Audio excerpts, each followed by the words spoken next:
Alors dans ce chapitre, on va faire le lien entre deux parties du programme d'algèbre, c'est-à-dire les matrices et les applications linéaires en dimension finie. Alors en fait, on va voir qu'il y a une correspondance exacte entre les deux objets qu'on connaît déjà, matrice et application linéaire. On va donc faire par étapes. Il va exister un isomorphisme, donc on va passer des matrices vers les applications linéaires et réciproquement des applications linéaires vers les matrices. Alors on va commencer donc par le passage de matrice vers une application linéaire, c'est-à-dire si on se donne une matrice, on peut construire une application linéaire. Alors comment on fait? En fait, si on prend, donc c'est la première partie, si on prend une matrice de taille NP, alors on peut construire une application qu'on appelle canoniquement associée à A, qui est une application de K puissance P dans K puissance N, qui a X associe A fois X. Alors bien sûr, le produit est bien défini. Et pourquoi? Parce que on assimile un vecteur de K puissance P comme étant une colonne, donc un vecteur à P lignes et une seule colonne, et un vecteur de K puissance N, c'est comme étant N lignes et une seule colonne. Donc quand on fait le produit, on trouve bien ce qu'on voulait. Et bien sûr, on a une application ici linéaire.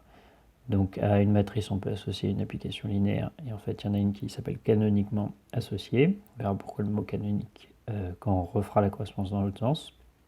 C'est-à-dire quand une application linéaire, on retrouvera une matrice.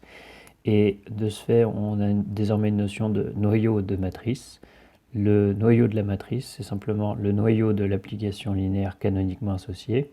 Autrement dit, c'est les vecteurs tels que a fois x égale 0. Et l'image, de la même manière, l'image d'une matrice, c'est l'image de l'application canoniquement associée. Autrement dit, c'est l'ensemble des a fois x pour x appartenant à k puissance p. Et on obtient des généralisations. Et on a aussi une notion qui est le rang. Donc le rang d'une matrice, on connaissait avec le pivot de Gauss-Jordan, on compte le nombre de pivots dans l'échelonné réduite qui lui est équivalente. Mais le rang d'une application linéaire, on sait que c'est la dimension de l'image. Toutes ces notions-là restent cohérentes, c'est-à-dire la notion de rang, on l'a croisée plusieurs fois. Et tous les calculs qu'on fait aboutissent au même résultat. Tout est cohérent. On peut traiter des exemples. Alors si on prend une matrice comme ça à 3 lignes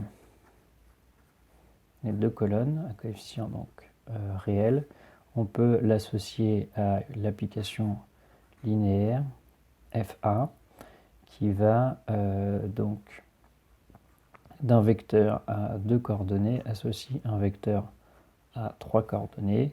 La correspondance est donnée de manière abstraite si on veut par qu'il y a x associe a fois x, mais très explicitement ici que vaut x. X, un vecteur de R2, ça serait un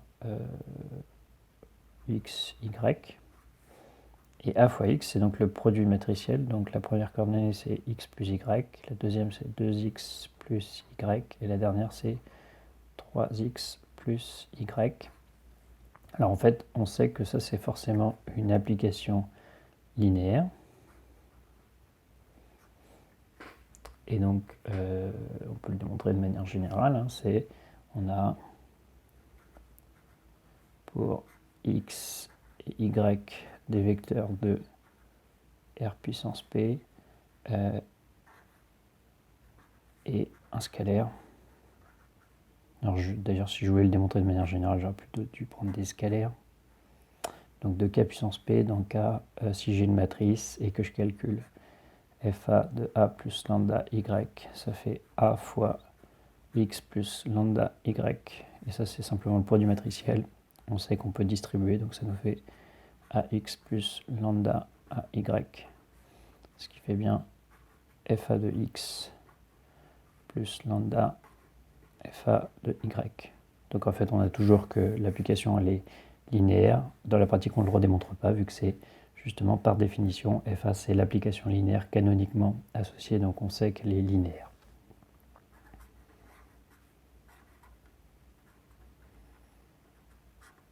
Alors par contre, maintenant sur la matrice, on peut essayer de calculer quelle est son image et son noyau.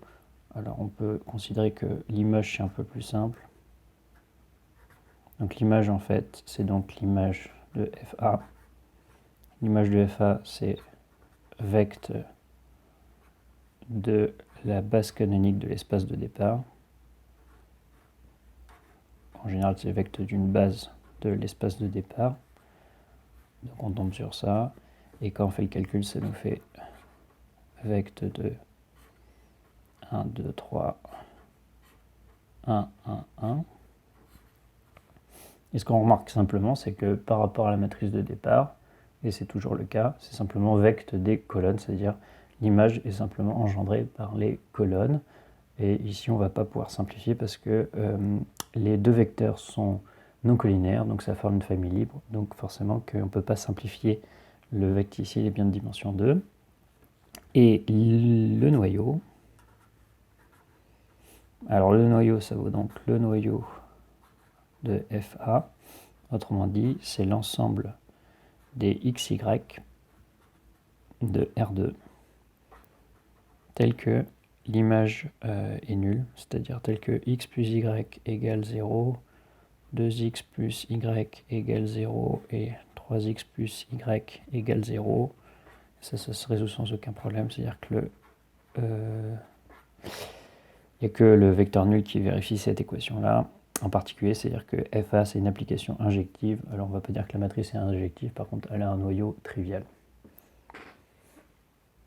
Faire ce second exemple, alors la matrice ressemble énormément, alors c'est presque la transposée en fait. L'application est complètement différente, parce que l'application qui est donc associée, 19FB, maintenant elle va de R3 dans R2, et donc c'est qui, pareil à X associe BX, mais pour être plus précis, c'est qu'il y a donc X, Y, Z associe. Ce qui se passe quand on fait le produit par X, Y, Z, donc ça fait première coordonnée x plus y plus z, deuxième coordonnée, x plus 2y plus 3z. Donc ça, c'est bien sûr une application linéaire, vu que c'est l'application canoniquement associée. Donc il n'y a plus besoin de démontrer que c'est linéaire, vu qu'on l'a construit par une matrice. Ça peut donner un argument inversement pour dire c'est bien une application linéaire, ce genre d'application. Et on peut donc calculer le noyau, l'image de B. Alors ici, par exemple, on pourrait commencer par c'est quoi le noyau de B? Alors le noyau de B, en fait, ça correspond à dire quand est-ce que ça vaut 0. Ça, c'est... Je vais écrire une première étape qui est un peu triviale. Ça, c'est associé, justement, à la matrice. C'est un système homogène qui est associé à la matrice. La matrice 1, 1, 1, 1, 2, 3, autrement dit, à la matrice B. Donc, on sait qu'il faut juste simplement trouver l'équivalent en ligne pour savoir la résoudre. Alors ici, on va faire simple, ça fait ça, 1, 1, 1, et puis là, j'obtiens un 0 quand j'enlève la ligne du dessus. Là, ça fait 1, et là, ça fait 2. Ça y est, la matrice, elle est échelonnée, elle a deux pivots, donc elle a un paramètre qui serait la variable z. Et donc, ker B, c'est égal à... J'aurais pu écrire ici, ça ferait x égale moins y moins z, y égale moins 2z, donc là ça nous fait moins 3z, non ça fait plus z, pardon, donc ça fait plus 2z moins z, donc ça fait plus z, voilà, et le dernier ça fait z est libre.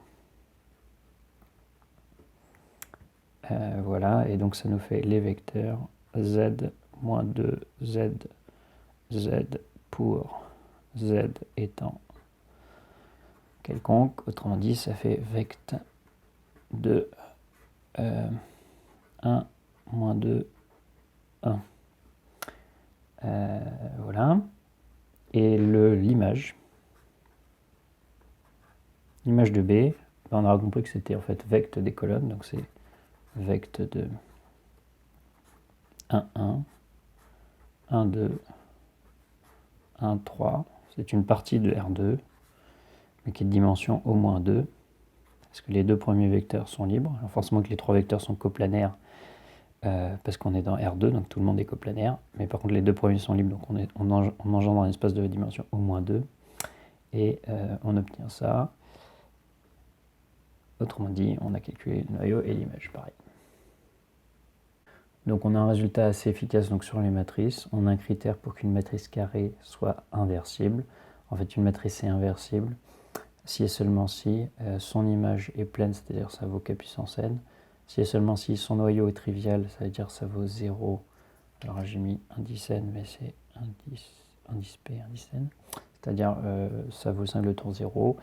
Et le rang vaut n. Alors, en fait, on peut faire la démonstration parce que on a des arguments assez simples, c'est-à-dire qu'on sait déjà que la matrice est inversible. D'après ce qu'on a fait sur le pivot de Gauge-Jordan, c'est si et seulement si son rang vaut n. À ce compte-là, on peut faire la méthode où on augmente de la matrice identité et on inverse explicitement la matrice. Mais le rang vaut n, bah, si le rang vaut n, c'est-à-dire que la dimension de l'image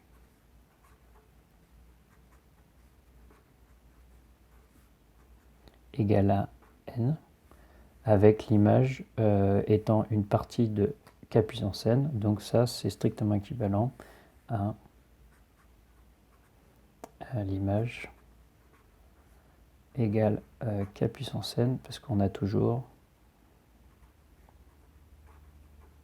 que l'image est inclue dans k puissance n.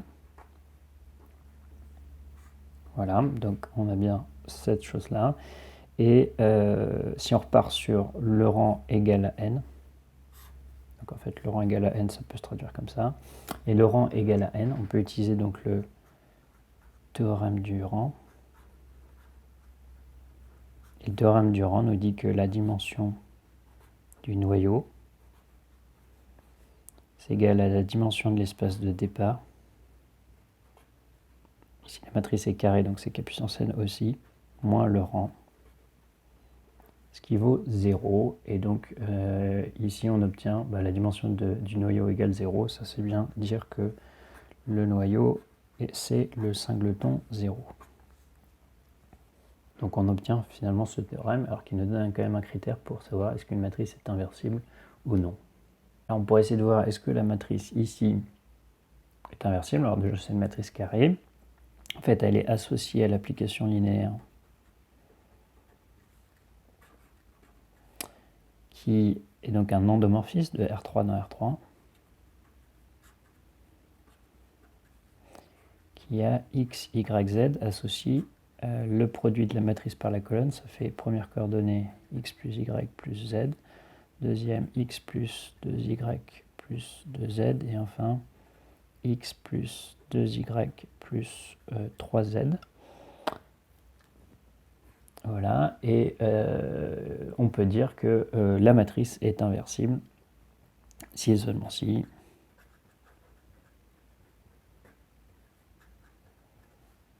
son rang égale 3,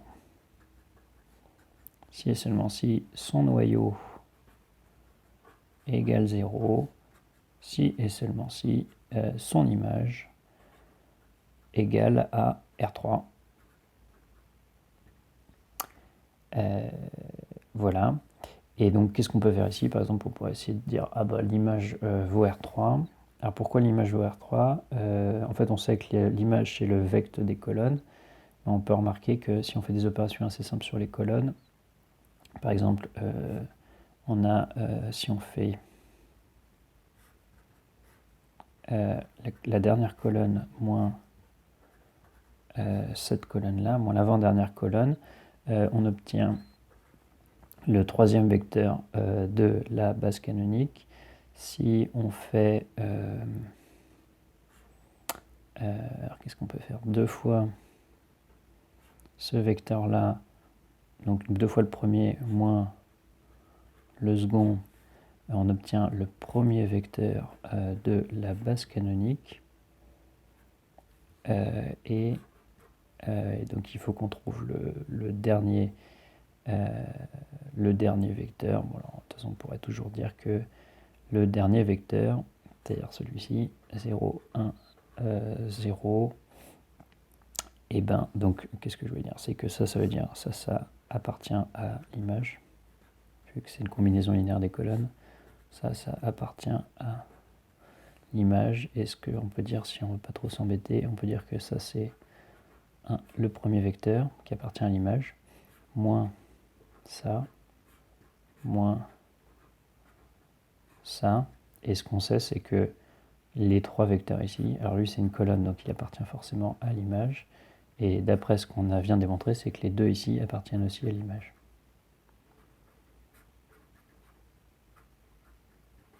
Donc finalement, le dernier vecteur de la base canonique appartient aussi à l'image. Donc R puissance 3 est inclus dans l'image de A, parce que tous ces vecteurs appartiennent à l'image. Donc forcément, c'est-à-dire qu'il est égal, donc la matrice A est inversible.